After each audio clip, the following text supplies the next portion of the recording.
Hello guys, welcome back to again iTechHub YouTube channel. My name is Truvin. Here in this video, I will show you how to force restart your Apple Vision Pro. Recently, Apple launched the Apple Vision Pro for the users. Now this question is how to force restart Apple Vision Pro. Before the starting this video, please make sure to subscribe my channel, like, comment and share, and also press the bell icon for the more informative video about iPhone and iPad. User's question is how to force restart Apple Vision Pro. Before you start, make sure your device has at least 20% battery life and is connected to battery, and also follow the force restart Apple Vision Pro. Now the step number 1 is press and hold the top side button and also digital crown together.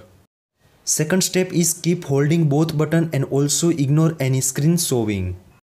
Now the third step is finally release both buttons when the Apple Vision Pro screen turns black. In just few seconds your Vision Pro will be power on normally and also display the Apple logo. That's it. Now your freezes, crashing and another issue regarding the new Apple Vision Pro will be fixed in the just 1 minute.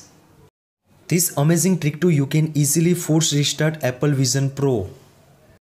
I hope this video helpful for you. Thank you so much. Please subscribe my channel, like, comment and share. And if you any query about that, so please DM on my Instagram and also comment on this video comment sections. I will try to fix your problems as soon as. Thank you so much. Take care. Bye bye.